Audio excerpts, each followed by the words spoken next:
I feel that now. I mean, on another note, Drake, he says he's going to appeal his case now. Yeah. I saw you hit him with the wanted visual. Yeah. Talk to me about all of this right here, man. I want the whole background of it all, Glasses, because see, I ain't had a chance to talk to you since everything that popped off, okay? Yeah. So when Kendrick comes out here with a damn smash hits and goes crazy on him, and then the thing runs for about 2 years straight, what are people on the West Coast thinking about that whole beef when they were going back and forth with that? Take me there first, and then we're going to work our way up to the lawsuit. So that's my friend. That's a personal friend. Okay.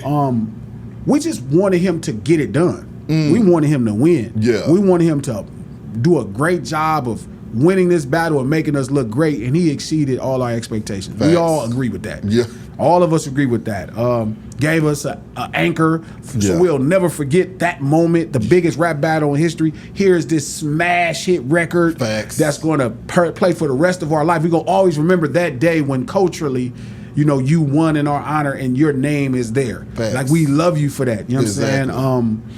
Even after that, it was like, what he did for hip hop. Yeah. Hip hop to me was like in a weird space. Like the same thing that happened to rock and roll was happening to hip hop. You had this guy coming out. He could talk like he's from the streets of Atlanta. He could talk like he's from the streets of New York. Facts. He could talk like he's from the Chicago streets or the streets of the West Coast, the Bay Area, LA. And we was like, okay, we like the song. These are really good records. We with you. And then it went from just being this really fantastic record maker to being like, wait a minute, like, is he starting to believe this shit he talking about? Like, he talking about getting people hurt and oh man, you know what I mean? And it made sense for the suits to empower him because obviously mainstream America looked like, hey, we like this guy. He looks pretty familiar. You know what I'm saying? So he was able to talk like us. He was a Jewish man that could call somebody a nigga. Man, bro, this is perfect. So I feel like when Kendrick fought for that, you know what I'm saying? And he gave hip-hop more time to be with his originators than rock and roll might have gotten. Than country may have gotten. More than jazz may have gotten. Like, he stood up and won a fight that was so much more important than, some country or land. He fought something that was for every ghetto in America. And made sure the suits knew, like, you might not be able to pass that off no more. Now you got somebody just popping up here and saying nigga, and we look like, who is this nigga? You know what I mean? You got somebody here talking street, like, what streets is he from? Where our antennas is up, and we really are, like, mindful. Like, even right now, a lot of other hip-hop artists, not, like, they're, like, it's questions. There's some hey, what's going on? What's up with, we back into, we in tuned. Exactly. Now. For a while, we was rocked to sleep. We were so spoiled by hip-hop. We had it for so long. So I'm grateful in how important that was. Like, he brought hip hop more life. Now it's up to us to mash it back into mainstream, to overtake country again. It's up to us to figure out what is that going to look like. But at least we have the opportunity. Some kid from St. Louis from the ghetto, some kid from Atlanta in the ghetto, some kid will still have a chance to represent something. It's not, it didn't turn to Elvis. Now we look up and it's nothing but Metallicas and Aerosmith. There's still a chance here. Okay, when Drake came with the lawsuit, though, man, what were your thoughts about that? On Q, I've been saying it. I've been saying this since 2018, 19. I'm like, man, this brother's not hip hop. He's a fantastic rapper. Makes a fantastic record. He's a fantastic MC. But he also can do everything. The motherfucker sing just good enough to make a great record. Motherfucking MC his ass off to make a great rap record. Motherfucker make Afro beats. Motherfucker make a reggae tone. This motherfucker is the real deal. You know what I mean? He's a true record maker. He just happened to not be this. This is a very exclusive thing. You know what I mean? And it makes it special.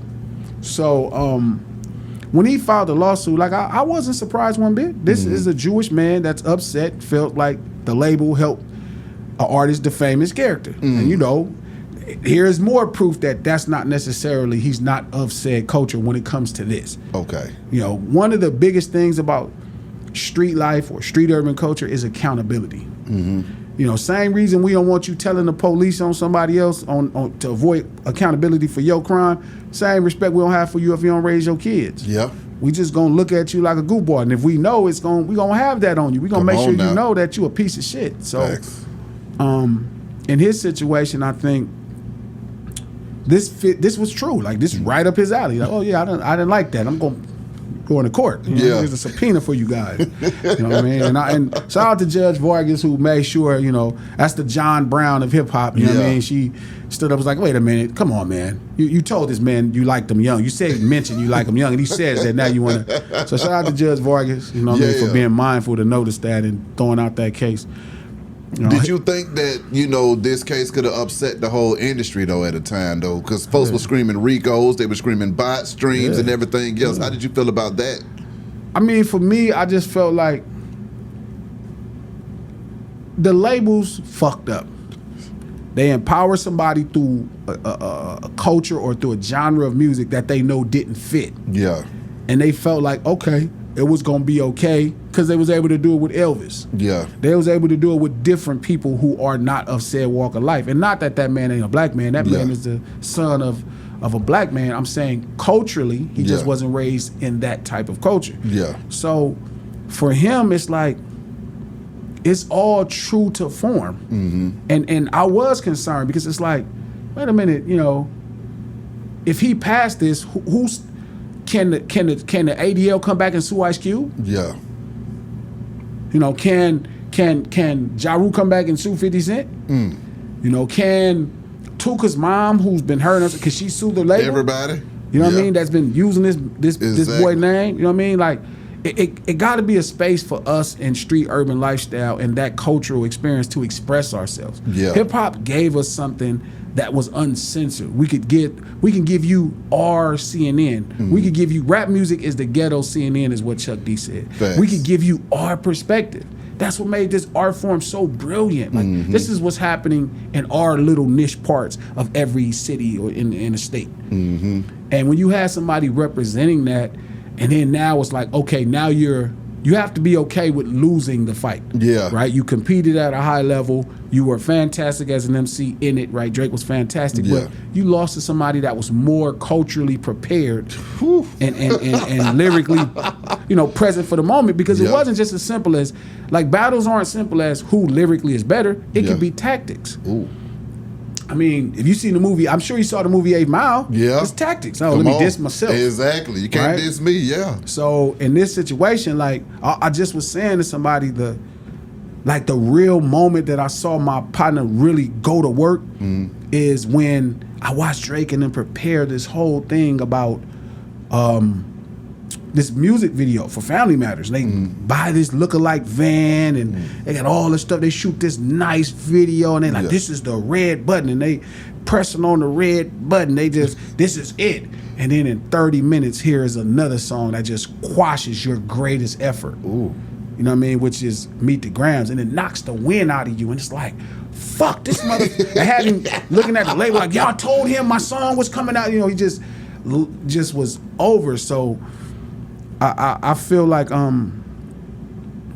it was a lot of great tactical moments that he wasn't prepared for. So I was concerned. Like I just wasn't quite sure how this was gonna play out.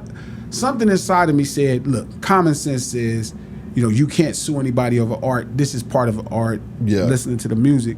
But, this is America, man, and they will let you get away with some dumb shit. Yeah, I mean, it depends on where that mighty dollar's coming from, too, as well. Yeah, and I noticed a lot of people was like, oh, well, UMG didn't win anything. Like, you guys made UMG protect us. Yeah. Ain't that a bitch? You know what I mean? That, like, these people have been criticized for extorting us the whole time, and you made them have to stand up for an artist's art. Like, why would you be the person to try to sue a record label over some artist's art? Yeah, you know better, and that's why I say it's a disconnect. So, but if he wins that case, everything is threw off. Like it probably was the end of hip hop.